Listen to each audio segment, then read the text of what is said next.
कि modern physics क्या है और इसमें हम क्या पढ़ते हैं। हमारी जो यूनिवर्स है यानी दुनिया है वो दो चीजों से बनी हुई है, मैटर और रेडिएशन से। मैटर जो है वो पार्टिकल नेचर रखता है यानी उसका मास और मोमेंटम होता है, और रेडिएशन यानी लाइट जो है वो वेव नेचर रखता है क्योंकि वो इंटरफेरेंस और डिफ्रैक्शन शो करता है।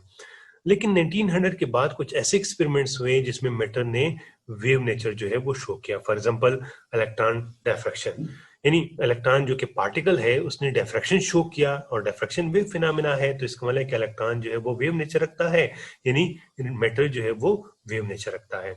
लेकिन 1900 के बाद कुछ ऐसे एक्सपेरिमेंट्स भी हुए हैं जिसमें रेडिएशन यानी लाइट ने पार्टिकल नेचर शो किया। फॉर एग्जांपल कौन से एक्सपेरिमेंट हुए? Photo electric effect, Compton effect, pair production.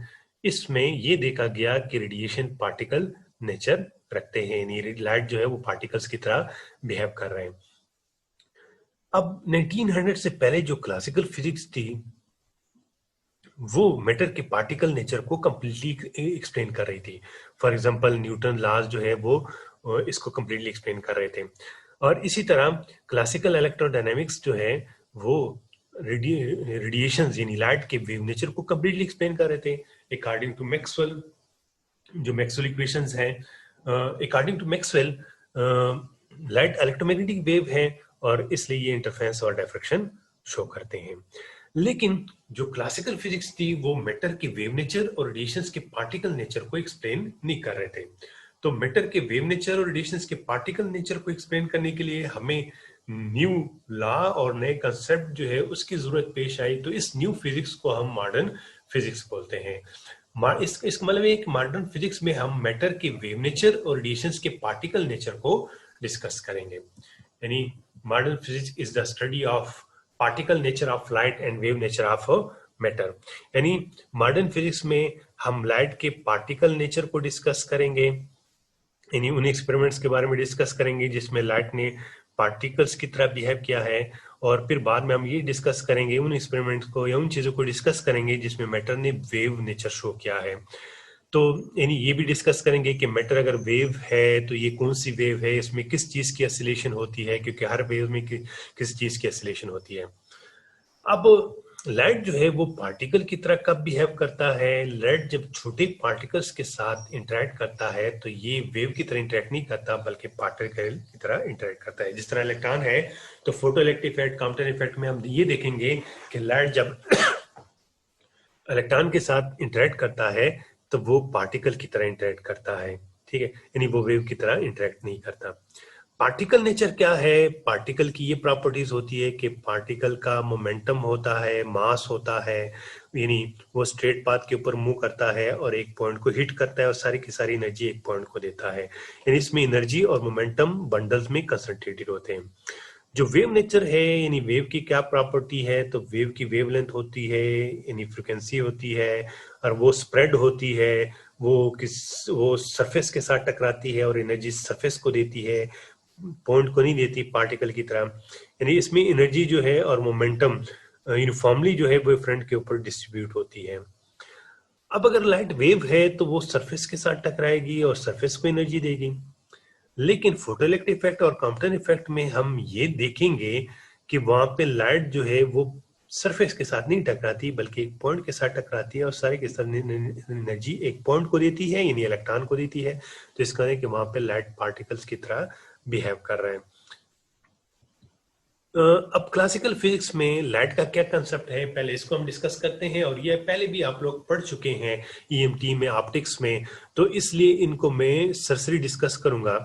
तो क्लासिकल फिजिक्स में लाइट जो है according to Maxwell electromagnetic waves हैं, और वेव्स में किसी चीज की एसिलेशन होती है। तो इलेक्ट्रोमैग्नेटिक वेव्स में किस चीज की एसिलेशन है? इसमें इलेक्ट्रिक फील्ड और मैग्नेटिक फील्ड की एसिलेशन है।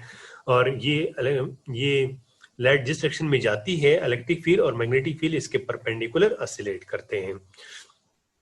यहाँ पे changing electric field changing magnetic field पैदा करता है और changing magnetic field changing electric field पैदा करता है। इस तरह ये एक दूसरे को सपोर्ट करते हैं और इसको किसी मीडियम की जरूरत पेश नहीं आती, यानी ये वैक्यूम में से भी ट्रेवल कर सकते हैं। लाइट जो है वैक्यूम में तेजी के साथ ट्रेवल करती है, लेकिन जब ये किसी मीडियम में इंटर होती है तो इसकी स्पीड स्लो हो जाती है। जिस तरह सॉलिड है, जब सॉलिड में इंटर होती है तो इसकी स्पीड जो है वो स्लो हो जाती है। सारी इलेक्ट्रोमैग्नेटिक जो वेव्स हैं उनकी फ्रिक्वेंसी होती है। तो फ्रिक्वेंसी का क्या मतलब है? लाइट में इलेक्ट्रिक और मैग्नेटिक फील्ड्स की वाइब्रेशन है, तो एक सेकंड में इलेक्ट्रिक फील्ड या मैग्नेटिक फील्ड कितनी दफा ऑसिलेट करता है, ये इसकी फ्रिक्वेंसी कहलाती है। फॉर एग्जांपल, अगर आपके पास एक लाइट है, उसमें एक सेकंड में इलेक्ट्रिक फील्ड जो है वो 50 टाइम्स ऑसिलेट करता है, तो इसकी फ्रिक्वेंसी 50 होगी। कोई दूसरी लाइट है, उसमें इलेक्ट्रिक फील्ड जो है या मैग्नेटिक फील्ड 100 टाइम्स ऑसिलेट करता है, तो इसकी फ्रिक्वेंसी 100 होगी।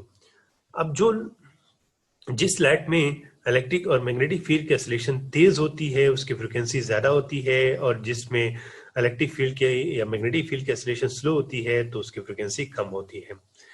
जिस लाइट की फ्रिक्वेंसी ज्यादा होती है, उसकी वेवलेंथ कम होती है, क्योंकि फ्रिक्वेंसी और वेवलेंथ के दरमियान इनवर्स रिलेशन है। और जिसकी वेव फ्रिक्वेंसी ज्यादा कम होगी, तो उसकी वेवलेंथ जो है वो ज्यादा होगी। अब वेवलेंथ का क्या मतलब है? तो लाइट में जो इलेक्ट्रिक और मैग्नेटिक वाइब्रेशन है, तो उनके दो कंसेक्यूटिव क्रस्ट के दरमियान जो डिस्टेंस होता है वो वेवलेंथ कहलाता है। फॉर एग्जांपल, ये दो कंसेक्यूटिव इलेक्ट्रिक फील्ड्स के क्रस्ट के दरमियान जो डिस्टेंस है वो वेवलेंथ है, या दो कंसेक्यूटिव ट्रफ के दरमियान जो डिस्टेंस है वो वेवलेंथ है, वो लाइट का वेवलेंथ है। या इसी तरह मैग्नेटिक वाइब्रेशन के दो कंसेक्यूटिव क्रस्ट या दो कंसेक्यूटिव ट्रफ के दरमियान जो डिस्टेंस है वो लाइट का वेवलेंथ कहलाता है। इस तरह लाइट की इंटेंसिटी का क्या मतलब है? लाइट की इंटेंसिटी हमें ये बताती है कि वो उस लाइट में कितनी एनर्जी है। अब जो लाइट ज्यादा ब्राइट करती है उसकी ज्यादा इंटेंसिटी होती है, जो कम ब्राइट करती है यानी जो डिम लाइट होती है उसकी इंटेंसिटी कम होती है और उसमें एनर्जी भी कम होती है। तो इस तरह के लाइट हमें इंटेंसिटी हमें लाइट की ब्राइटनेस के बारे में बताता है। ब्राइटनेस ज्यादा होगी, इंटेंसिटी ज्यादा होगी, यानी उस लाइट में ज्यादा एनर्जी होगी। कम इंटेंसिटी होगी तो इसका मतलब ये है कि वो डिम लाइट होगी और उसके लाइट में एनर्जी भी क्या होगी? कम होगी। तमाम इलेक्ट्रोमैग्नेटिक वेव्स की स्पीड जो है वो वैक्यूम में सेम होती है, यानी सारे लाइट जो है वो वैक्यूम में 3 × 10⁸ मीटर पर सेकेंड इस स्पीड के साथ मूव करती है। लेकिन इलेक्ट्रोमैग्नेटिक वेव्स की फ्रिक्वेंसी और वेवलेंथ मुख्तलिफ होती है। इस मुख्तलिफ फ्रिक्वेंसीज और वेवलेंथ की वजह से इसके मुख्तलिफ नाम रखे गए हैं। फॉर एग्जाम्पल, सबसे कम फ्रिक्वेंसी की जो इलेक्ट्रोमैग्नेटिक वेव्स है वो रेडियो वेव्स है। फिर इसके बाद नेक्स्ट लोवेस्ट की क्या है फ्रिक्वेंसी की इलेक्ट्रोमैग्नेटिक वेव्स? माइक्रोवेव्स है। इस तरह थर्ड लोवेस्ट फ्रिक्वेंसी की इलेक्ट्रोमैग्नेटिक वेव्स इंफ्रारेड है, फिर विजिबल, अल्ट्रावायलेट, एक्सरेज, और सबसे हाईएस्ट फ्रिक्वेंसी की जो इलेक्ट्रोमैग्नेटिक वेव्स है वो गामा रेज है। यानी गामा रेज जो है इस लाइट की सबसे ज्यादा फ्रिक्वेंसी होती है और सबसे ज्यादा एनर्जी भी होती है, लेकिन वेवलेंथ जो है सबसे कम होती है, क्योंकि वेवलेंथ और फ्रीक्वेंसी के दरमियान इनवर्स रिलेशन है। इस तरह रेडियो वेव्स जो है उसकी सबसे कम फ्रिक्वेंसी होती है और इसकी एनर्जी भी सबसे कम होती है, लेकिन इसकी वेवलेंथ सबसे ज्यादा होती है। अब सारी इलेक्ट्रोमैग्नेटिक वेव्स को हम नहीं देख सकते हैं। कुछ रेंज ऑफ फ्रिक्वेंसीज को या कुछ रेंज ऑफ वेवलेंथ्स को हम देख सकते हैं, जिसको हम विजिबल लाइट कहते हैं। तो विजिबल लाइट क्या है? ये इलेक्ट्रोमैग्नेटिक स्पेक्ट्रम का वो पार्ट है जो हम देख सकते हैं। फॉर एग्जाम्पल, इस रेंज से इस रेंज तक जो वेवलेंथ है या फ्रिक्वेंसीज है उसको हम देख सकते हैं, और इसमें कौन से कलर होते हैं, रेड से वायलेट तक ये कलर हमें नजर आते हैं। लेकिन इससे ज्यादा वेवलेंथ के और इससे कम वेवलेंथ वाली जो लाइट है उसको हम नहीं देख सकते, तो ये हमारे लिए इनविजिबल लाइट है। ये इनविजिबल लाइट कौन सी है? रेडियो वेव्स है, माइक्रोवेव्स है, इंफ्रारेड है, अल्ट्रावायलेट, एक्सरेज, गामा रेज, इसको हम नहीं देख सकते। सिर्फ इस इलेक्ट्रोमैग्नेटिक स्पेक्ट्रम के इस पार्ट को हम देख सकते हैं, तो इसको हम विजिबल लाइट कहते हैं। तो there is a part of electromagnetic spectrum that people can see is called visible light. अब विजिबल लाइट मुख्तलिफ कलर्स के होते हैं। ये डिपेंड करता है कि कौन सा कलर है, ये डिपेंड करता है कि इस लाइट की वेवलेंथ क्या है। अगर लाइट की वेवलेंथ सबसे शॉर्टेस्ट है तो ये वायलेट कलर की लाइट होगी।